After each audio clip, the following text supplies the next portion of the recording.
지금 내가 할 수 있는 일에 집중할 때 인생이 바뀝니다.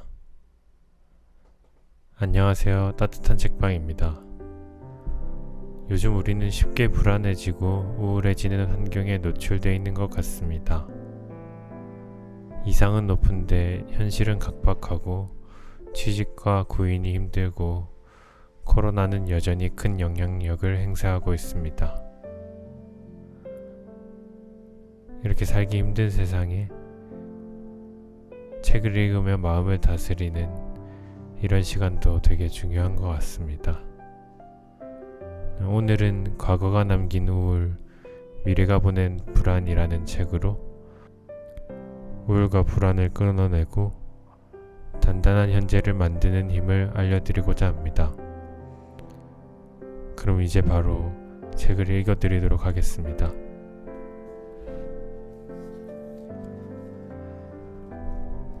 바로 해낼 수 있는 우울 회복법. 요즘에는 과거에 비해 정신건강과 관련한 편견이 정말 많이 줄어든 것 같습니다. 예전에는 정신과에서 심리 상담을 받는 사람들을 미쳤다고 생각하거나 큰 문제가 있다고 생각하는 경우가 많았지요. 그런데 지금은 단지 정리정돈을 잘하지 못한다는 호소 문제로 대학병원을 찾거나 평소 건강한 멘탈 관리를 위해 상담소를 찾습니다. 하지만 여전히 대부분의 사람이 마음속 어려움이 생길 때는 상담소를 찾지 않습니다. 각자의 자리에서 최선을 다해 자신의 어려움을 해결하려 노력하고 때로는 책을 읽고 도움을 얻으려 하지요. 그래서 저는 상담소까지 찾아오지 않는 사람들이 스스로를 회복할 수 있는 방법들을 이야기할 것입니다. 이제 우울에 효과적이라고 알려진 방법들을 소개하겠습니다. 이는 실제 우울로 힘들어하는 내담자들과 상담실에서 나누었던 대처 방법들입니다. 여러분이 우울을 호소하며 상담소에 찾아왔다고 가정하고 생생하게 이야기를 풀어보겠습니다. 우울은 바꿀 수 없는 과거의 마음이 지나치게 머물러 이를 반추하는 모양이었습니다. 우울에서 빠져나오려면 마음이 현재에 머무르도록 만들어야 합니다. 가장 먼저 소개할 행동, 활성화는 마음을 움직이고 에너지 수준을 끌어올려 무기력에서 벗어나도록 도와주는 방법입니다. 내가 지금 이 순간에 살고 있다는 사실을 알려주지요. 다음으로는 우울을 부르는 가장 큰 원인인 상실을 다루는 법을 안내하겠습니다. 이어서 완벽해야 한다는 신념에서 벗어나 자책을 줄이는 방법과 마지막으로는 관계 속에서 치유하며 죽음에 대한 생각을 내려놓는 방법을 알려드리겠습니다. 사실 이 방법들은 우울뿐 아니라 불안을 경험하는 사람들에게도 도움이 됩니다.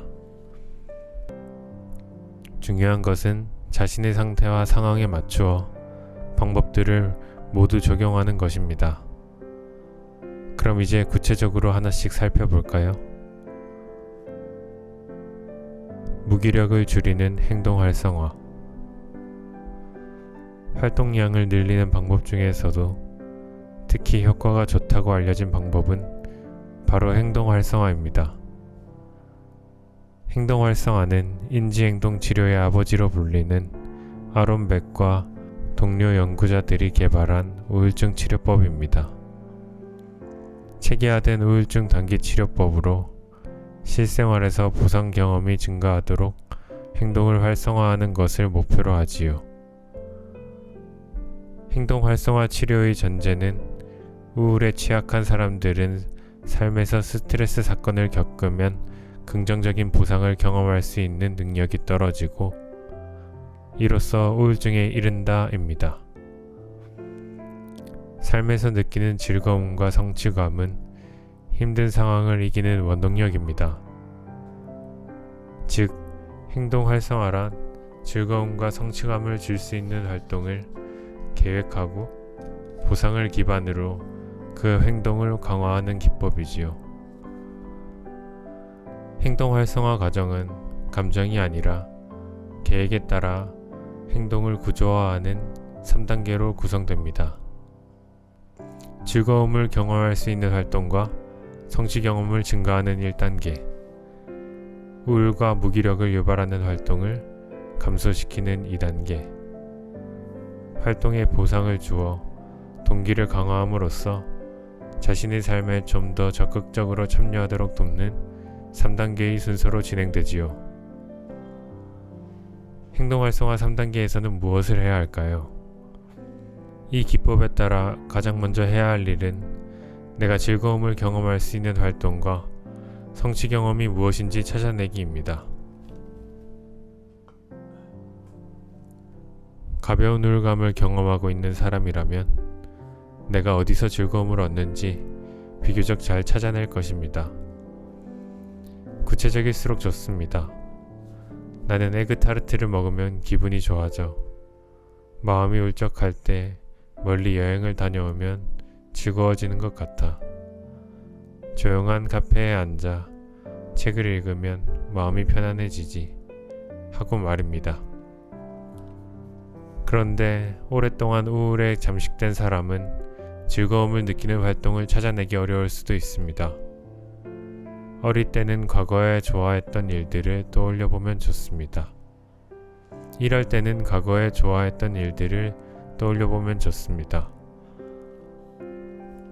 친구를 만나서 이야기를 털어놓았을 때 불안했던 마음이 줄어들었어. 영화관에 가서 영화를 보면 기분이 좋았던 것 같은데 초록빛 식물들 사이에 있으면 마음이 편안했던 것 같아 하고 말입니다. 성취감을 경험할 수 있는 활동을 찾아봐도 좋습니다. 책 한 페이지 읽기, 퇴근 후 집에 들어가기 전 주변을 한 바퀴 걷기, 방에 청소기 들리기 같이 사소한 활동이면 충분합니다. 이렇게 즐거움과 성취 경험을 겪을 수 있는 활동 목록을 작성하고 그 활동을 하루에 한 번씩만 해보세요.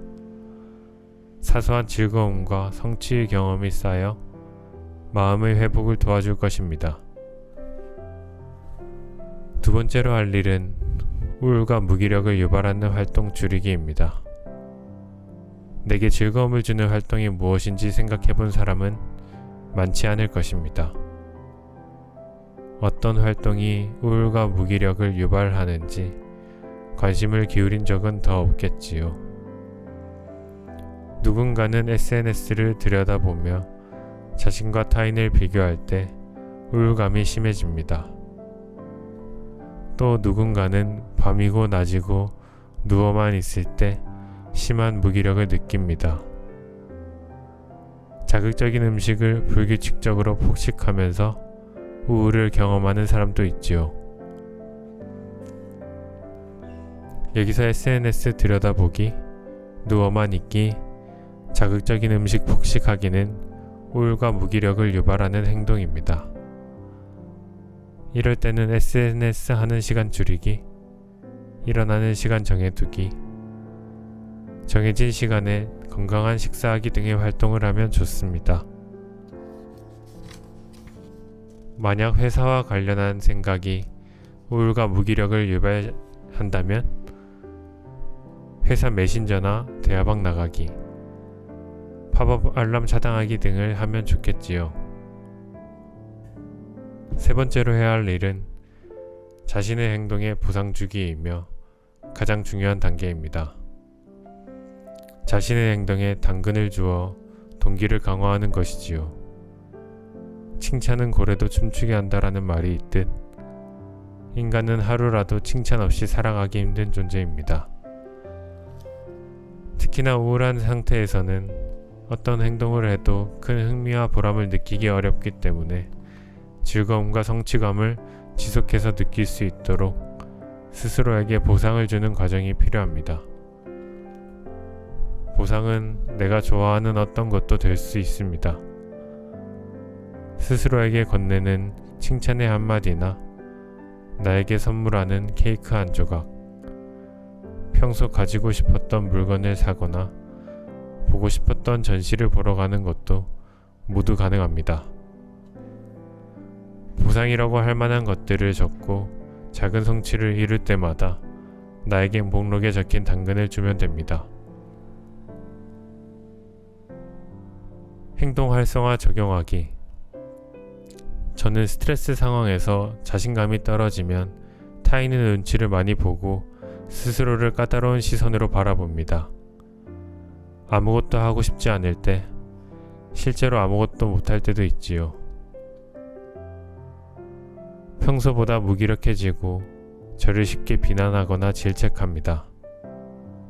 이럴 때면 저는 지금 나에게 칭찬이 필요하구나를 깨닫고 스스로 행동 활동할 기법을 적용합니다. 아침에 일어나서 오늘 하루 즐거움과 성취를 경험할 수 있는 작은 일 3개를 목표로 설정합니다. 거창한 목표가 아니어도 됩니다. 오늘 목표는 책 원고를 반 페이지 쓰기, 카페에서 따뜻한 카푸치노 마시기, 아무것도 신경 쓰지 않고 넷플릭스 영화 2시간 보기입니다. 저를 무기력하게 만드는 집안에만 있기를 하지 않으려고 어떻게든 집 밖으로 나옵니다. 집 밖에 나오면 갈 곳이 필요하기 때문에 적당한 카페에 찾아 들어갑니다. 카페에 앉아 듣고 나온 노트북을 펼치고 원고를 쓰며 카푸치노를 마십니다. 벌써 반 페이지 넘게 썼으니 오늘의 목표 중 2개나 성취했지요. 집에 가면 새로운 목표가 기다리고 있습니다. 바로 넷플릭스 영화 2시간 시청하기입니다. 이 활동을 실패할 가능성은 거의 없겠지요. 목표를 이루면 봄맞이 식물을 구매해 제게 보상을 줄 예정입니다. 생각만 해도 기분이 좋습니다. 이렇듯 행동 활성화는 스스로 동기를 강화해 내가 내 삶에 적극적으로 참여하도록 돕습니다. 우울하고 무기력한 상태에서 몸을 움직이고 마음이 굴러가게 만드는 아주 좋은 방법이지요.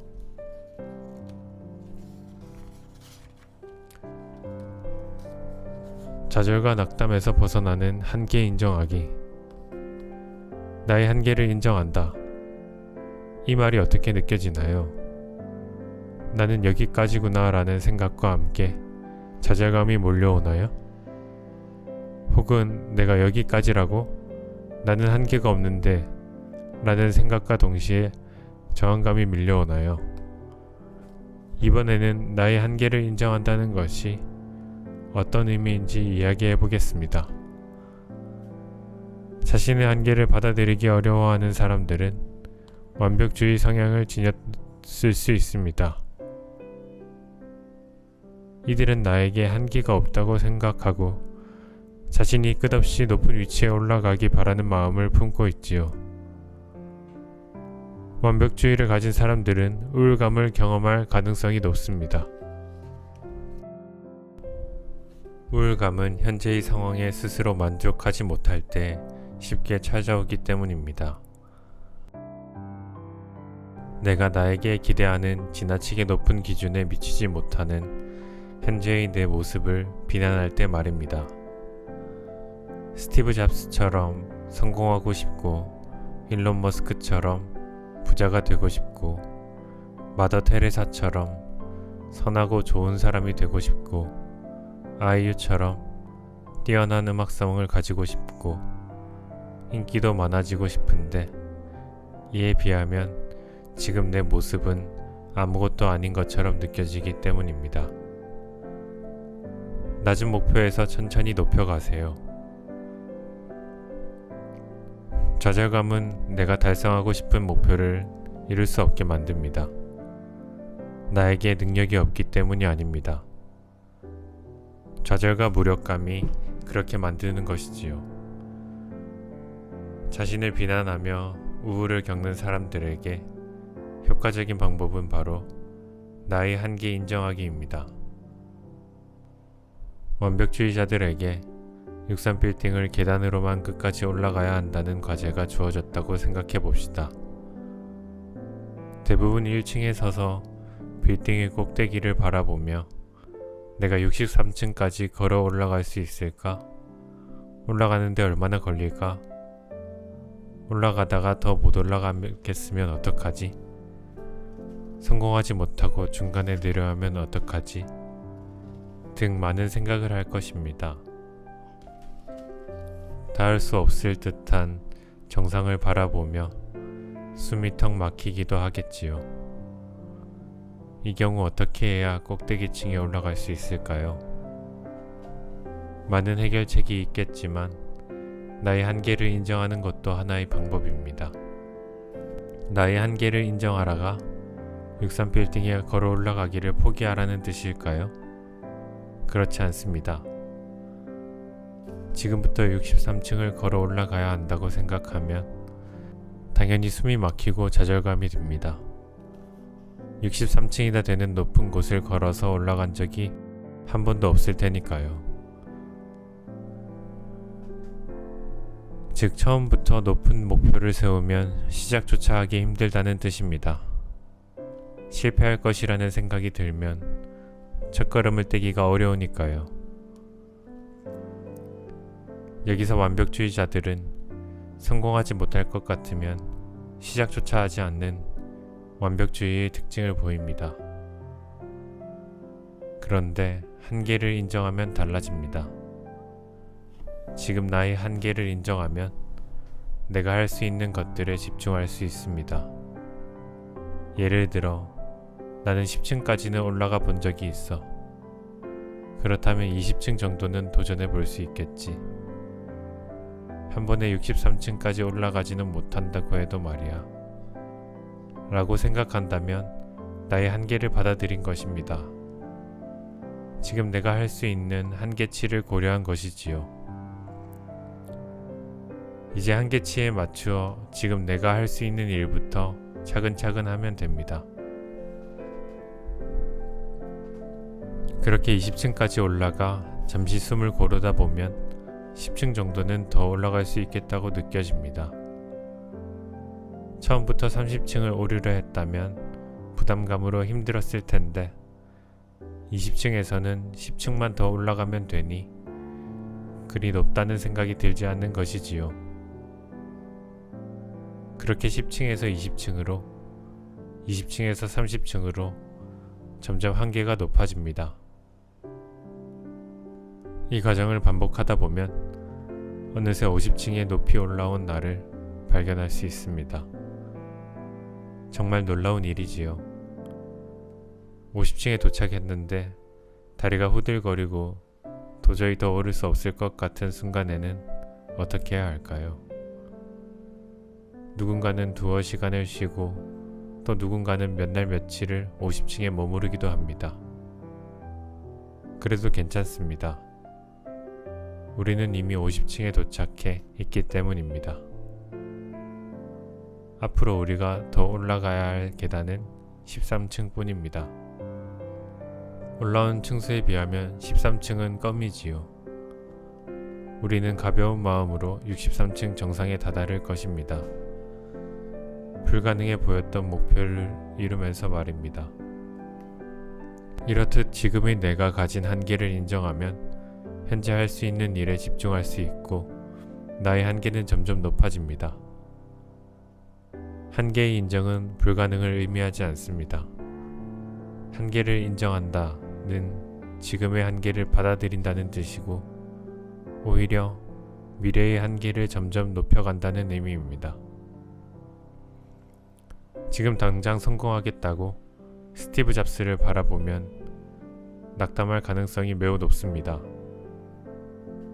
나는 어느 이름 모를 회사의 작은 사무실에 앉아 있으니까요. 순식간에 세계 최고의 부자가 된 일론 머스크의 기사를 보다가 내 통장을 바라봐도 우울해질 것입니다. 나는 이 좁은 땅에 내 집 하나 마련하기 어려운 재산을 가지고 있기 때문이지요. 자, 이제 좌절감과 우울한 마음이 나를 휘감을 때면 지금 내 모습을 정확히 바라봅시다. 지금 나의 한계를 받아들이고 인정해 봅시다. 지금 내가 할 수 있는 것보다 아주 조금만 더 높은 기준을 세워 봅시다. 20층에서 21층으로 올라가는 일은 그리 어렵지 않습니다. 충분히 이룰 수 있는 목표지요. 한 층 한 층 걸어 올라가다 보면 어느새 63층에 올라온 스스로를 발견할 것입니다. 한계를 인정하면 한계가 높아집니다.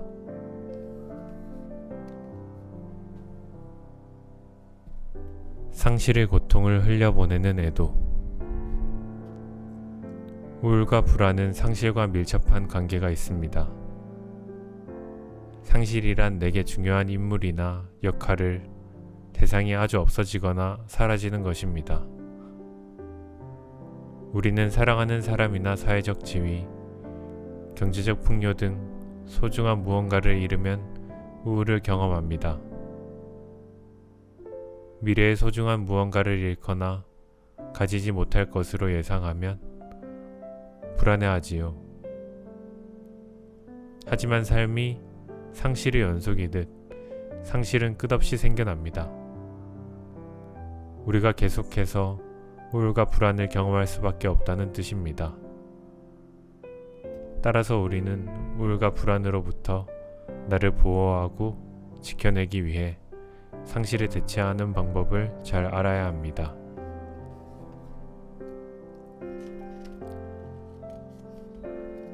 상실 후에 찾아오는 애도의 과정. 상실에 대처하는 방법은 애도입니다. 애도는 상실에 대한 자연스러운 슬픔입니다. 또 애도란 의미 있는 대상을 잃은 후에 마음의 평정을 회복하는 정신 과정입니다. 중대한 상실이 불러온 스트레스에 개인이 적응하는 자기 회복의 과정이지요.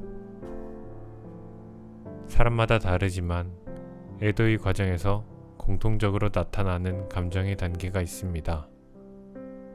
첫 번째는 충격과 부인 혹은 부정의 시기입니다. 상실의 충격을 받고 이 사실을 받아들이지 않는 단계지요. 두 번째는 지속적으로 상실에 대해 생각하는 시기입니다. 머릿속에 불쑥 상실한 대상이 떠오르고 나에게 왜 이런 일이 일어났는지를 깊이 고민하는 단계지요. 세 번째로 절망과 우울의 시기가 찾아옵니다. 상실을 받아들이며 자연스러운 애도 반응을 보이는 단계입니다. 슬픔, 절망, 우울, 분노, 불안, 죄책감 등 다양한 감정을 느끼지요. 마지막으로 회복의 시기가 찾아옵니다.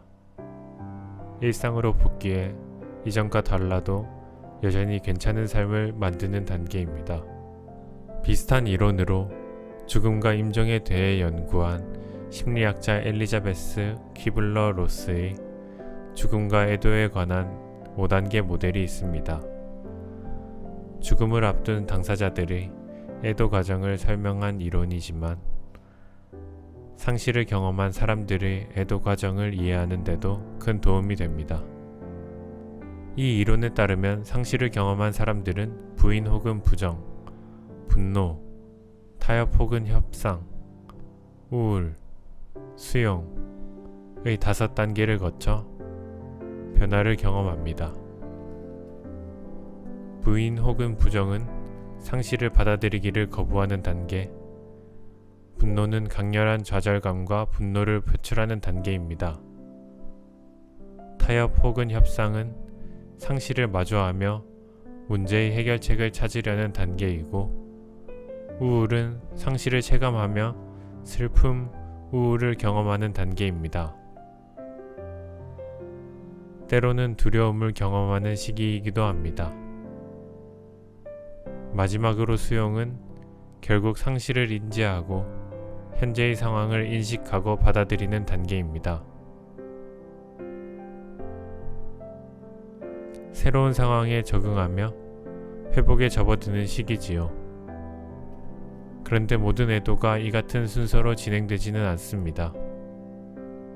애도하는 사람들이 모든 단계를 똑같이 경험하지도 않습니다. 여러 단계가 함께 나타나기도 하고 누군가는 어떤 단계를 경험하지 않습니다. 애도는 개인적인 과정이기 때문입니다. 충분히 슬퍼하고 잘 보내주어야 합니다. 애도에서 특히 중요한 과정은 부정적 감정을 표현하고 해소하는 단계입니다. 애도를 거치며 느끼는 슬픔, 우울, 무기력, 불안, 죄책감, 수치심, 허탈함, 절망감, 고립감, 분노, 적개심 등 시시각각 변하는 수많은 감정을 충분히 느끼고 발산하고 해소하는 과정은 반드시 필요합니다. 상실을 겪은 누군가는 억울해하지 못하거나 화를 내지 못할 수도 있습니다. 또 누군가는 꺼이꺼이 울지 못하며 애도 자체를 피할 수도 있습니다. 하지만 오히려 나에게 왜 이런 일이 일어났는지 생각하며 충분히 분노하고 화를 낼수록 좋습니다. 떠나보낸 대상을 생각하며 충분히 슬퍼하고 우는 것도 좋습니다. 어떠한 감정이나 생각, 내 마음에 대해 누군가가 이야기 나누는 일도 중요합니다. 부정적인 감정은 내 안에 담아두기만 할 때가 아니라 충분히 발산하고 표현할 때 해소되기 때문입니다. 이 과정이 없으면 혼자 깊은 애도에 빠져 떠난 이를 만성적으로 그리워하며 끝없는 자기 연민에 빠질 수도 있습니다. 애도의 끝에서는 반드시 상실한 대상을 잘 보내주어야 합니다. 보내주다는 잊어버리다가 아닙니다. 오히려 기억한다는 뜻입니다. 상실을 받아들이고 나에게서 떠나보낼 때 비로소 그 대상과의 관계가 여전히 지속되고 건강하게 연결됩니다. 마침내 회복의 길에 들어서 현재를 충만히 살아갈 수 있지요. 이제는 닿을 수 없는 무언가를 떠올리며 잘 화내고 잘 울고 잘 두려워하고 잘 그리워하고 잘 보내주는 일은 우리 모두에게 반드시 필요한 애도의 과정입니다. 다만 남은 슬픔은 잘 가져가야 합니다. 상실과 애도의 과정을 경험하는 것은 그 자체로 참 슬픈 일이기에 애도의 단계를 모두 거쳤어도 지워지지 않는 슬픔이 남을 수밖에 없습니다. 외상후 성장을 경험한 사람들은 하나같이 말합니다. 슬픔은 계속 가져가야죠. 충분한 애도의 끝에 서서 현재를 살아가는 사람들이, 상실을 통해 도리어 성장을 경험한 사람들이 슬픔을 대하는 수용적인 태도를 보여주는 말입니다. 슬픔을 계속 가져간다는 말은 계속해서 기억한다는 뜻입니다. 고통스러운 상실을 경험한 나를 애도하며 함께 간다는 뜻이기도 합니다. 슬픔의 다른 말은 곧 아름다움입니다. 자책을 멈추는 신념 바꾸기. 저는 종종 남에게 피해를 주면 안 된다는 신념을 가진 분들을 만납니다. 아마 이 책을 읽는 여러분 중에도 이러한 신념을 마음속에 품은 분이 많을 듯 합니다. 예를 들면 내 말실수로 누군가가 피해를 보거나 어색한 상황이 만들어지면 자책하는 사람, 내가 누군가에게 민폐가 됐다며 스스로를 비난하는 사람, 내가 피해를 주지 않았을까 고민하며 과도하게 남의 눈치를 보는 사람, 아무도 너 나한테 피해 줬어 라고 하지 않는데 스스로를 검열하고 채찍질하는 사람들은 자주 우울을 겪습니다. 더 나아가 자신이 가해자가 될 때 크게 괴로워하지요. 피해를 주면 안 된다는 신념은 왜 생겨날까요? 이러한 신념이 만들어지는 이유는 바로 인지도식 때문입니다. 인지도식이란 자신과 세상에 대한 생각의 틀이자 삶에 대한 기본 신념입니다. 이런 상황에서는 이렇게 생각하고 저렇게 느끼며 어떻게 행동해야 한다는 각 개인의 의식 혹은 무의식에 내재한 일종의 규칙이지요. 아론 벡은 우울한 사람이 가진 세 가지 사고를 인지삼재라고 부르며 설명했습니다. 첫 번째 사고는 자신에 대한 부정적인 생각으로 나는 능력 없는 사람이야, 나는 무가치한 사람이야 라는 믿음입니다. 두 번째 사고는 주변 환경과 세상에 대한 부정적인 생각으로 이 세상은 위협적인 곳이야, 사람들은 믿을 수 없는 존재야 라는 믿음. 세 번째 사고는 미래에 대한 부정적인 생각으로 나는 미래에 실패할 거야, 내 앞날은 희망이 없어, 아무것도 기대할 수 없어 라는 믿음입니다. 인지삼재는 과거의 경험으로부터 습관화되고 굳어져 일정한 패턴으로 나타납니다.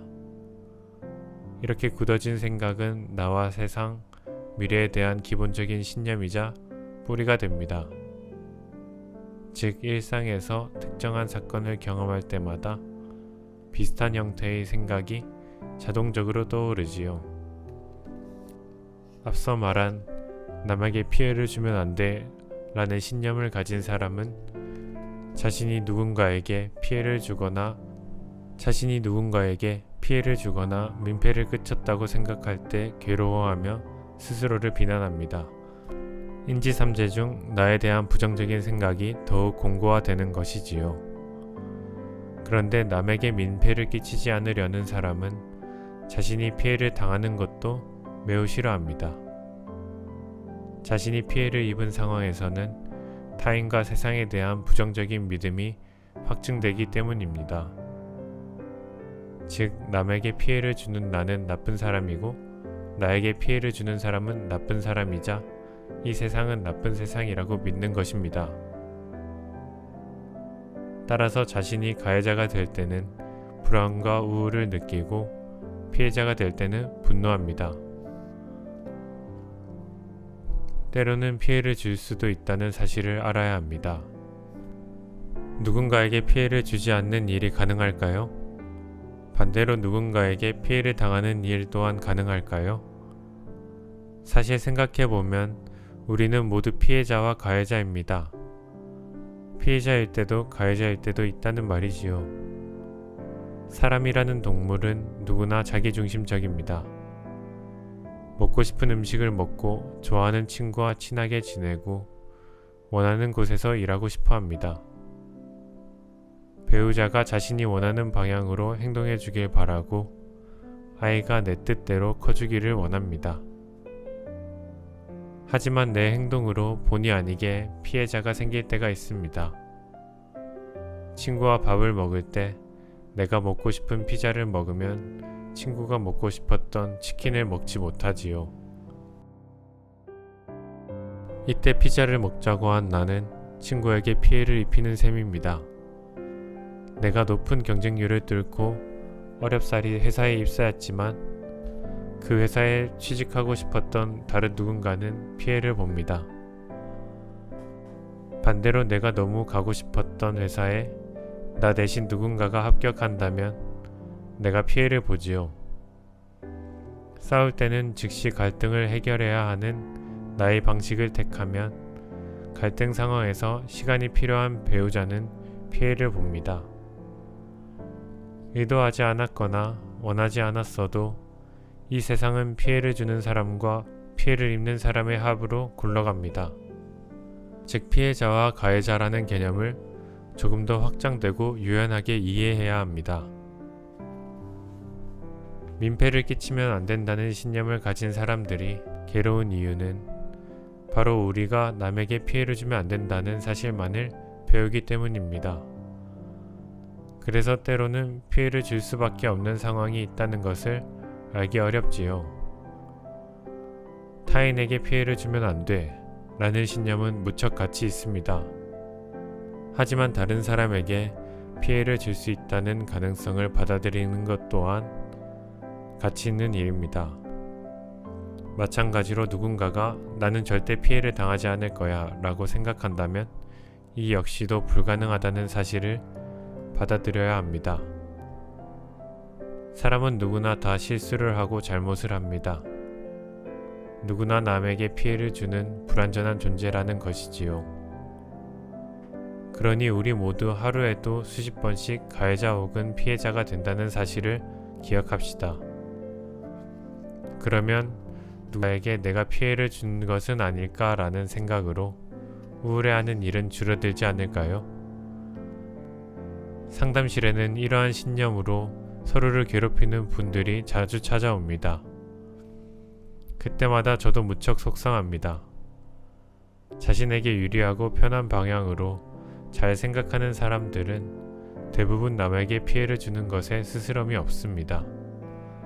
그런데 이런 신념으로 괴로워하는 분들은 남에게 피해를 주지 않는 선량한 마음을 가진 경우가 많기 때문이지요. 물론 누군가에게 피해를 주어도 된다는 신념으로 타인에게 피해를 주고도 아무렇지 않은 사람은 성숙하다고 보기 어렵습니다. 남에게 피해를 주지 않으려 노력하는 사람이 사회적으로 더 성숙한 성격이지요. 하지만 때로는 피해를 줄 수도 있어 라는 가능성을 받아들일 때 비로소 유연하고 온전한 신념이 만들어지며 마침내 우리를 괴롭히는 우울에서 벗어날 수 있습니다. 우리는 모두 피해자이자 가해자이기 때문입니다.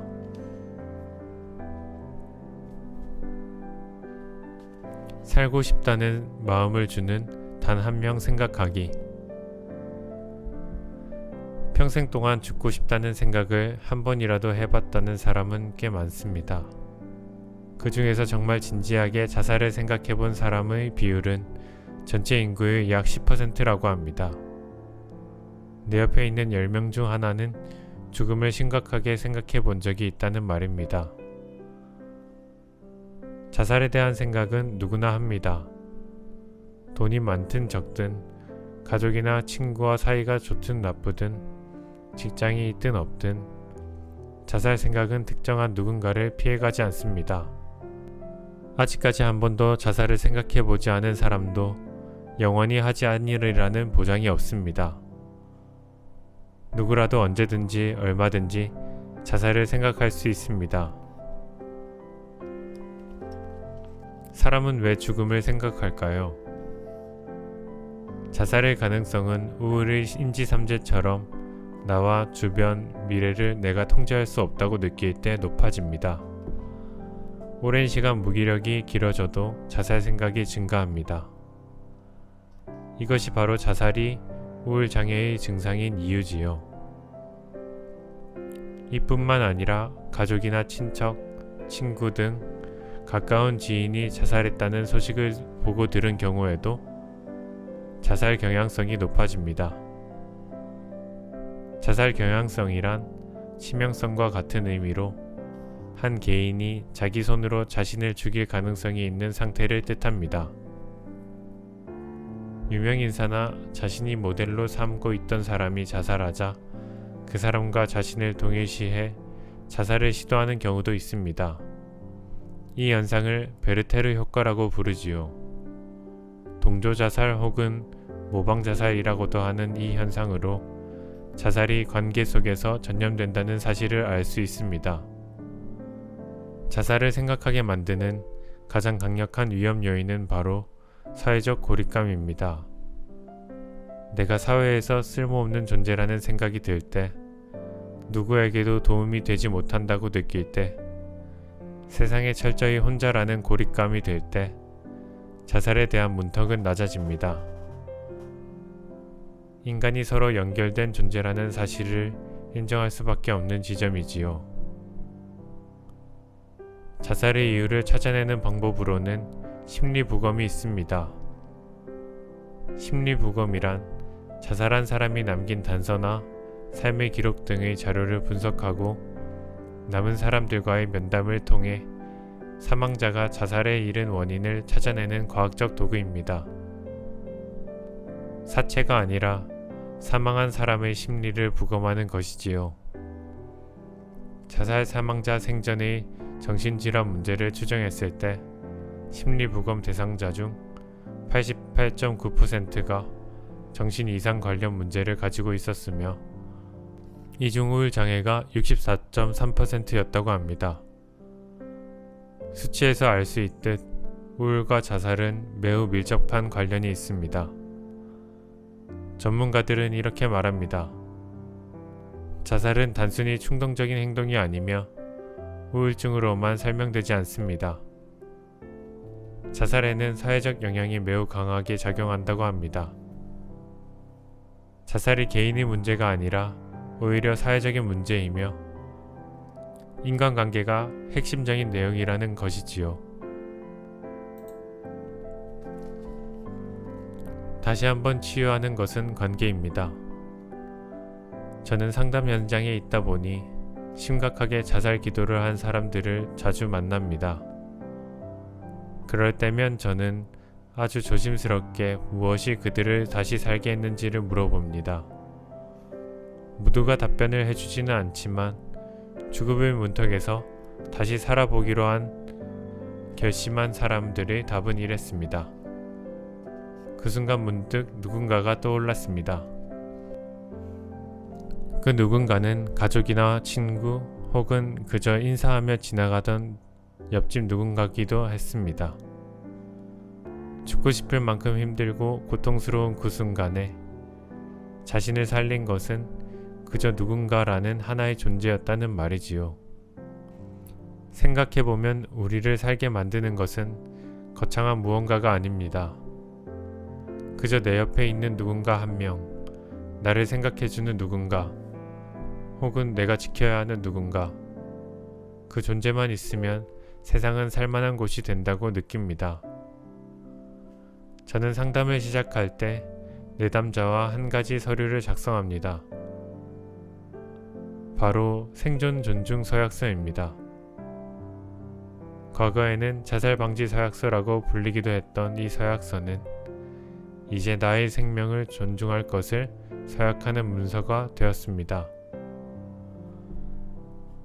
서약서를 작성할 때는 나를 아끼고 사랑할 것과 내가 나를 해치고 싶을 때면 누군가에게 반드시 도움을 청하겠다는 약속을 합니다. 상담가나 근처 응급실의 정신건강의학과뿐 아니라 내 곁의 한 사람 중 어느 한 명을 떠올리고 연락하겠다는 다짐을 하지요. 이때는 나를 소중히 여기는 누군가를 떠올리며 그의 이름을 적습니다. 부모와 친구부터 배우자, 선생님, 반려견까지 다양한 누군가의 이름을 적지요. 사실 이 문서에는 아무런 법적 효력이 없습니다. 그런데 이 종이는 내가 나를 해하려는 순간 놀라운 힘을 발휘합니다. 내가 이 세상에서 사라지고 싶을 때 한 사람을 떠올리며 그 관계 속의 나를 돌아보게 만들기 때문입니다. 서약을 하는 순간의 기억이 내가 떠올리고 도움을 요청하기로 했던 그 사람에 대한 기억이 나를 살리는 최소한의 안정장치가 되는 셈입니다. 우리는 모두 누군가와 연결되어야 합니다. 관계 속에서 태어나 관계 속에서 살아가듯 우리는 누군가와 연결될 때 본래의 모습으로 살아갈 수 있습니다. 나에게서 눈을 들어 우리로 넘어갈 때 우울로부터 회복될 수 있습니다. 나와 연결되고 타인과 연결되며 세상과 연결되는 건 말입니다. 혹시 마음이 자꾸만 과거에 머물러 우울의 바다에 혼자 빠져 있다고 느낄 때가 있나요? 이 세상 속에서 철저하게 혼자라고 느껴 죽음을 생각할 때가 있나요? 한번 지금 여기에서 여러분의 주변을 돌아봅시다. 그리고 나를 생각하는 사람을 한 명 떠올려 봅시다. 대단하거나 깊은 관계가 아니어도 좋습니다. 오늘 마주친 누군가 한 사람, 지금 연락할 수 있는 누군가 한 사람, 이 책을 쓰고 있는 저라는 사람을 생각해 주기 바랍니다.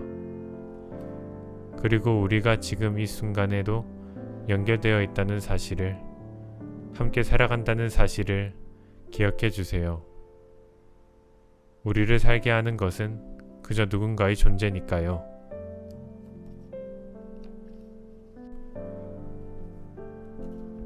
지금 불안을 가라앉히고 싶다면 바로 해볼 수 있는 불안 회복법. 사람들은 불안을 그저 성격적인 특질로 이해합니다. 불안을 심각한 문제로 여기지 않고 방치할 때가 많지요. 결국 걷잡을 수 없이 커진 불안을 안고 병원이나 상담소를 찾습니다. 하지만 지금이라도 내 불안을 알아차리고 관리하면 얼마든지 회복할 수 있습니다. 불안은 오직 오지 않은 미래에 마음이 머물러 끊임없이 걱정하고 통제하는 모양이었습니다. 불안에서 빠져나오려면 현재의 마음이 머물러야 합니다. 여기서는 불안에 더 효과적이라고 알려진 마음관리법을 소개하겠습니다. 이는 실제 불안으로 힘들어한 내담자들과 상담실에서 나눴던 대처 방법들입니다. 불안하면 교감신경계가 지나치게 활성화되어 심장이 두근거리거나 숨을 쉬기 어려워지고 호흡이 빨라지거나 공포감이 들 수 있다고 했습니다. 가장 먼저 소개할 방법은 각성과 긴장 수준을 낮추고 몸을 이완하는 훈련입니다. 마음챙김과 명상으로 현재에 집중하고 호흡과 근육 이완을 통해 불안을 가라앉히는 방법을 배울 것입니다. 지금 이 순간 여기에 내가 산다는 것을 인식하는 것이지요. 다음으로는 꼬리에 꼬리를 무는 걱정을 끊어내기 위한 방법을 소개하겠습니다. 어떤 사건이 일어날 가능성과 심각성을 과장하는 생각의 오류를 수정하는 것도 불안을 잠재우는 데 도움이 됩니다. 하고 싶지 않은 생각이 떠오를 때는 이를 억제하고 통제하기보다 그냥 내버려 두는 것이 좋지요. 이 4가지 마음 단련법을 통해 미래가 아닌 현재의 마음을 들 수 있을 것입니다. 사실은 이 방법들은 불안뿐 아니라 우울을 경험하는 사람들에게도 도움이 됩니다. 여러분의 상태와 상황에 맞추어 스스로에게 모두 적용해 보기 바랍니다. 이제 구체적인 방법들을 하나씩 살펴보겠습니다. 현재에 집중하는 마음챙김과 알아차림 명상. 마음챙김은 불교 수행 전통에서 기원한 심리학 개념으로 현재의 순간을 있는 그대로 수용적인 태도로 자각하는 것이라는 뜻입니다. 심리적 수용과 유연성 증진을 목적으로 하는 인지행동 치료의 최신 흐름인 수용 전념 치료에서도 핵심적으로 다루는 개념이지요. 사실 마음챙김과 알아차림은 우울과 불안 모두에 적용하는 방법이지만 여기서는 불안에 매우 효과적이었던 예를 살펴보겠습니다. 먼저 마음챙김과 알아차림의 개념부터 설명하겠습니다. 마음챙김의 정의는 학자마다 다릅니다. 마음챙김에 근거한 스트레스 감소 클리닉을 운영하는 존 카베치는 마음챙김을 현재 순간에 비판단적으로 주의를 기울이는 것으로 정의했습니다. 마음챙김과 명상을 연구한 말렉과 크리스텔러는 매 순간의 경험에 완전한 주의를 기울이는 것으로 보았지요. 마음챙김의 어머니로 불리는 랑거는 마음챙김을 새로운 정보에 개방적인 태도를 지니며 한 가지 관점에 매이지 않고 사물을 지각하는 인지적 과정이라고 정의했습니다. 마음챙김에 기반한 스트레스 완화를 연구한 마티는 주의가 특정한 견해에 집착함 없이 조용하고 유연할 때 일어나는 심리적 자유의 상태라고 말했습니다. 여러 정의에서 공통적인 부분을 정리하면 마음챙김이란 현재 순간을 있는 그대로 수용하는 태도로 자각하는 것입니다. 만약 여러분의 머릿속에 그래서 그게 대체 무슨 말이지? 라는 생각이 떠올랐다면 이는 아주 일반적인 반응입니다. 저도 몇 번이나 마음 챙김을 듣고 배우고 나서야 아주 조금씩 이 개념을 이해했으니까요. 현재 순간의 경험을 판단하지 않고 있는 그대로 수용한다는 것은 무슨 뜻일까요? 마음 챙김은 하늘을 바라보듯이 그저 내 마음과 생각을 평가하지 않고 들여다보는 것입니다. 예를 들면 좋다 나쁘다는 평가 없이 그저 하늘이 파랗네 하고 들여다보는 것이지요. 무슨 뜻인지 모르겠다고요? 조금 더 자세하게 이야기하겠습니다. 마음 챙김과 알아차림으로 현재에 머무르기. 마음 챙김을 수행하는 데 필요한 개념은 알아차림입니다.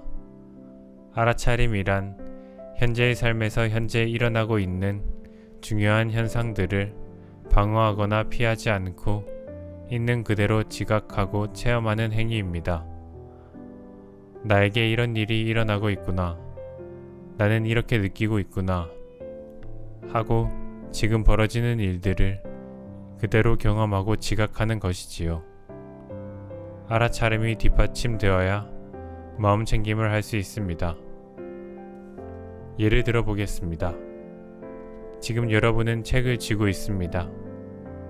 책을 보니 흰 종이 위에 작은 활자로 글이 쓰여 있습니다. 이때 종이는 흰색이고 활자가 작다 같이 감각과 현상에 주의를 기울이는 것은 알아차림입니다.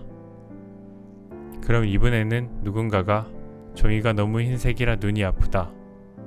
글자가 작아서 불편하다. 처럼 현재의 경험에 판단이 들어간 생각을 한다고 해봅시다. 마음 챙김은 현재 순간을 비판단적으로 수용하는 것이라고 했습니다. 따라서 종이가 흰색이어서 어떤 내가 아니라 종이가 흰색이라는 것에 집중해야 합니다. 글자가 작아서 어떻다가 아니라 글자가 작다는 사실에 주의를 기울이는 것이지요. 즉, 활자가 작다는 것을 발견하는 것은 알아차림. 이 알아차림에 의도적으로 집중하는 과정이 마음 챙김입니다. 마음 챙김이라는 넓은 개념 안에 알아차림이라는 기술이 있는 것이지요. 따라서 지속적인 알아차림이 뒷받침되어야 마음 챙김이 가능합니다. 중요한 점은 우리의 눈에 보이는 풍경, 소리 같은 외부 상태뿐 아니라 내 생각, 감정, 몸의 감각 같은 내부 상태를 알아차리는 것입니다. 나 지금 불안하네, 내 몸이 떨고 있네 처럼 지금 일어나는 현상을 있는 그대로 지각하고 체험해야 하지요. 알아차림의 방식에는 옳고 그름이 없습니다. 어떤 경험을 수정하거나 판단하는 것이 목표가 아니기 때문에 현재 경험하는 것을 단지 스스로 알아차리기만 하면 됩니다. 지금 여기에 집중하면 실제와 허상을 구분할 수 있습니다. 지금 여기에 집중하는 마음 챙김의 반대말은 자동 조정입니다. 자동 조정은 걱정, 계획, 공상 같은 인지적 과정에 자각 없이 자동적으로 관여하고 행동하는 것입니다. 예를 들면 익숙한 길을 운전하거나 이를 닦는 것 같이 의식적으로 자각하지 않은 채 행동하는 것입니다. 반복해서 습관이 된 어떠한 행동을 무의식적으로 하는 것이지요. 자동 조정은 우리가 일상의 수많은 일을 수행할 때 유용하지만 이 때문에 오히려 부적절한 반응을 보일 때도 있습니다. 과거와 비슷한 상황에서 나도 모르게 자동적으로 과거와 비슷한 반응을 보이곤 하지요. 이것이 곧 우리의 행동 패턴으로 굳어집니다. 호연 씨의 경우를 살펴보겠습니다. 호연 씨는 어린 시절부터 부모님이 다투는 장면부터 이혼을 하는 상황까지 지켜보았습니다. 어린 호연 씨는 부모님이 큰 소리로 싸울 때마다 불안했고 그럴 때면 버림받을까봐 두려웠습니다. 그런데 성인이 되어 연인을 만나자 비슷한 감정이 되풀이되었습니다. 연락이 오지 않으면 벌어질 것 같은 불안에 휩싸였고 서운한 일이 있어도 관계가 끝날까봐 두려워 늘 참았습니다. 호연 씨는 남자친구와 연락이 닿지 않는 상황이 너무나 불안하고 조조해 상담소를 찾았습니다. 이때 호연 씨가 판단 없이 현재 순간에 머무른다는 것은 어떤 모습일까요? 지금 연락이 안 되네. 나 지금 버림받을까봐 걱정하고 있구나. 하며 현재의 순간에 몰입하는 것입니다. 지금 이 순간 상황과 마음을 알아차리면 내가 만들어낸 허구적인 서사와 내가 직접 경험한 실제를 구별할 수 있습니다. 현재 내가 경험하는 실제는 연락이 조금 늦어 휴대폰을 바라보고 있는 상황인지 연인에게 버림받은 상황이 아닙니다. 관계가 끝날까봐 불안한 마음은 과거에 경험했던 부모님의 모습과 비슷한 상황에서 나오는 자동적인 반응일 뿐 다시 연인을 만나면 해결되고 사라지는 마음이지요. 자동 조정의 상태에서 벗어나 마음 챙김을 하면 지금의 내가 경험하는 고통이 실제로는 허상이며 존재하지 않는다는 것을 발견할 수 있습니다. 지금과 다른 모양인 과거를 자꾸 들여다보며 더욱 괴로워하거나 똑같이 이런 일이 일어날 거야 하며 불안의 소설을 쓰는 일을 멈출 수 있습니다. 호연 씨는 마음 챙김과 알아차림으로 실제와 허상을 구분하며 불안을 줄여나갈 수 있습니다. 알아차림과 마음 챙김을 훈련할 수 있는 좋은 방법은 명상입니다. 지금 바로 조용히 앉아 자신의 호흡에 집중하고 내 생각에 주의를 기울이면 수많은 생각이 떠오릅니다. 현재 느껴지는 감각이거나 좋다 나쁘다 등의 판단, 허상 혹은 과거의 경험으로부터 나온 자동 조정 상태의 생각들이겠지요. 그 격가지를 쳐내고 지금 여기의 감각에 집중하면 소란하고 복잡했던 마음이 잠잠해질 것입니다. 마음이 단순해지지요. 그리고 지금 이 순간이 생각만큼 나쁘지 않은 상태임을 알아차릴 것입니다.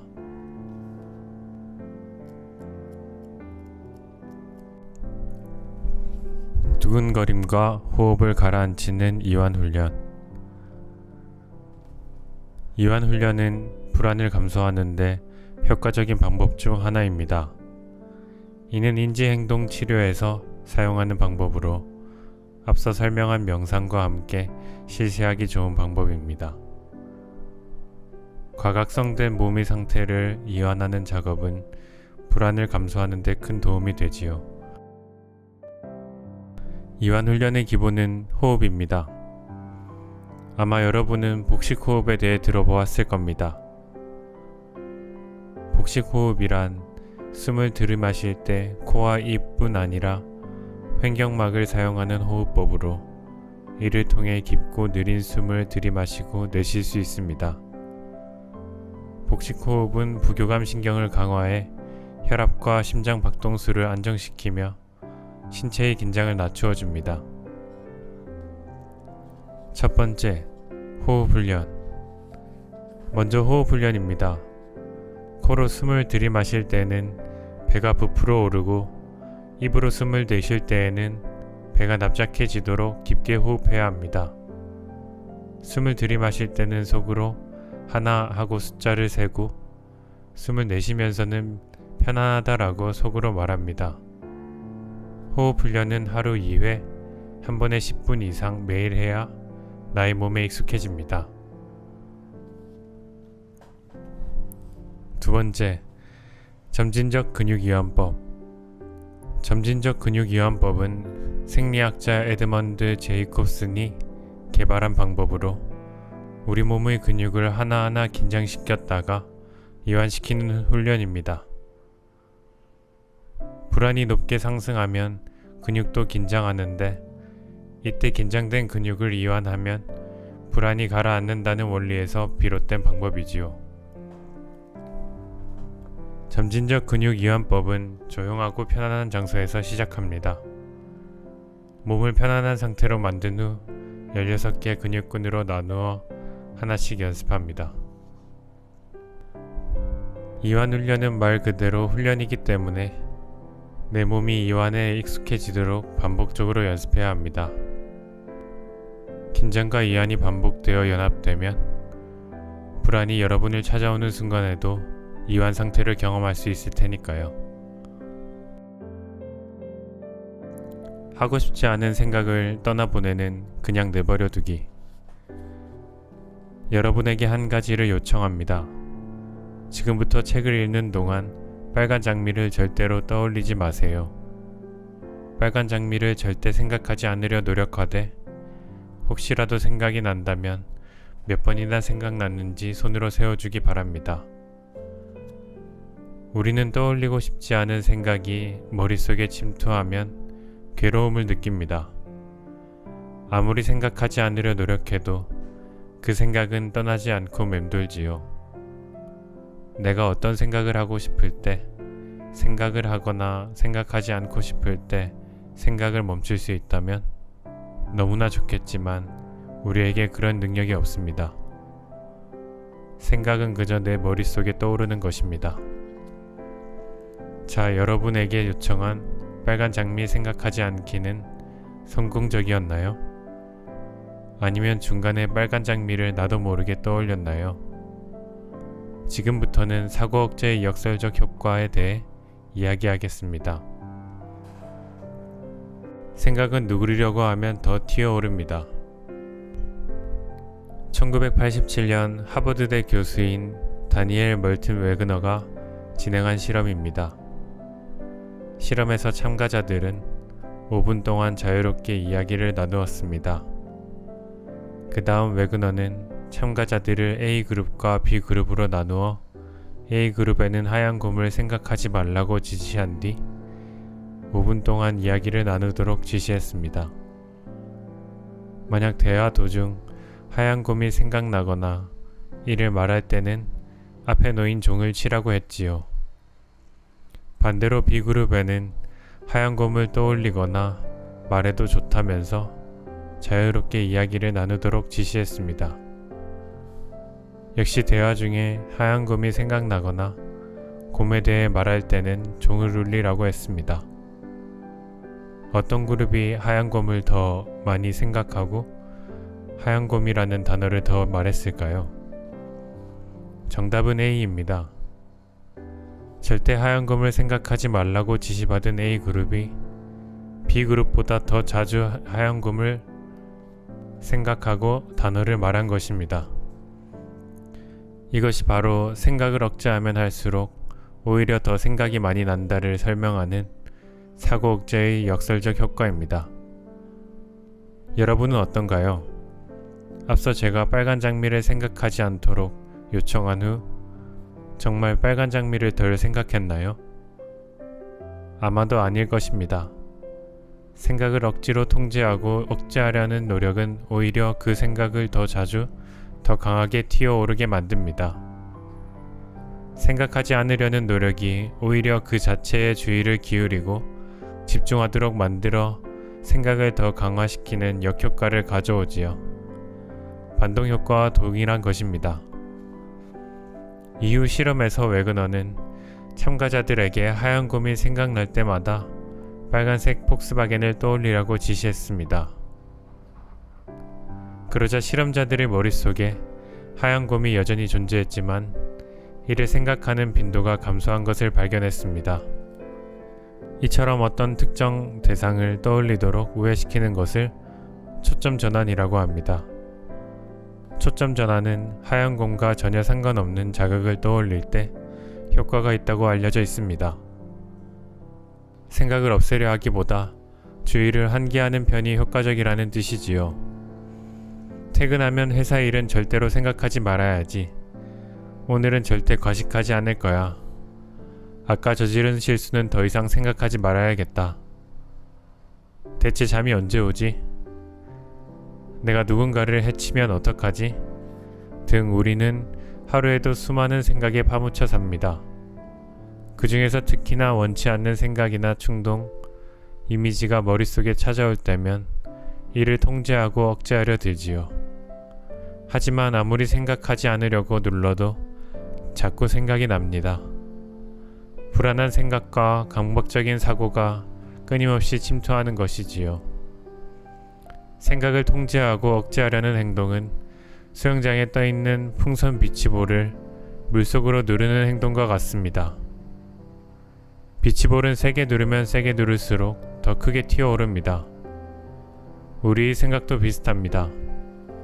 저는 계속 떠오르는 불안한 생각과 강박적인 사고를 억누르고 통제하려는 분들을 만나면 이렇게 이야기합니다.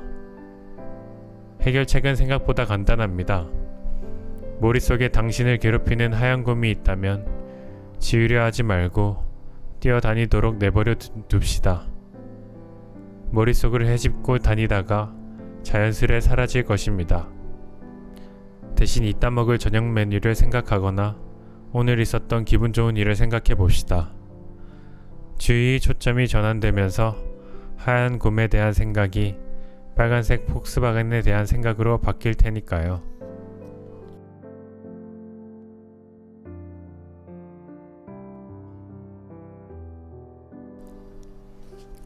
이 순간에 집중하며 기쁜 말을 던지는 내가 되기 바랍니다. 팬데믹 시대에 무기력이 쉽게 회복되지 않는 요즘입니다. 즐거운 활동으로 활기를 얻는 것도 잠시일 뿐 지루함과 무료함을 느끼는 시간이 많아졌습니다. 저도 마찬가지였지요. 그러다 어느 순간 깨달았습니다.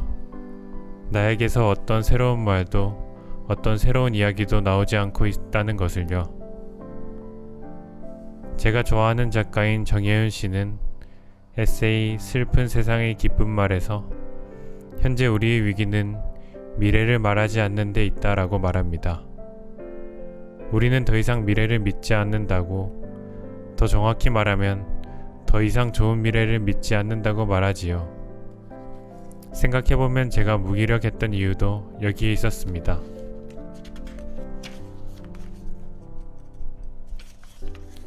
좋은 미래가 올 것을 더 이상 믿지 않았고 미래를 위한 대안을 던지지도 이에 대해 말하려 하지도 않았습니다.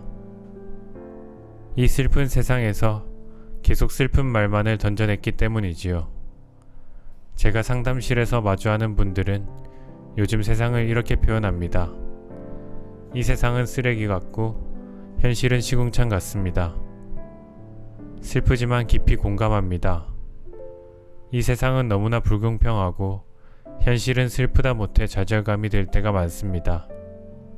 상담실에 앉아 내담자들의 삶을 듣다 보면 저도 함께 막막해지고 절망하곤 합니다. 뭐라고 쉽사리 말을 건넬 수 없을 만큼 안쓰러울 때도 참 많지요. 그럴 때면 이 세상을 저도 함께 원망합니다. 하지만 저는 이럴 때일수록 정신을 차리려 애씁니다.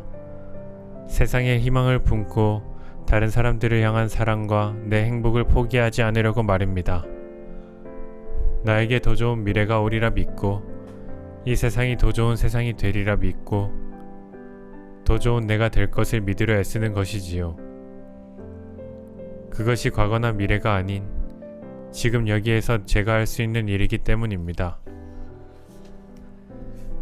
또 다른 이유도 있습니다.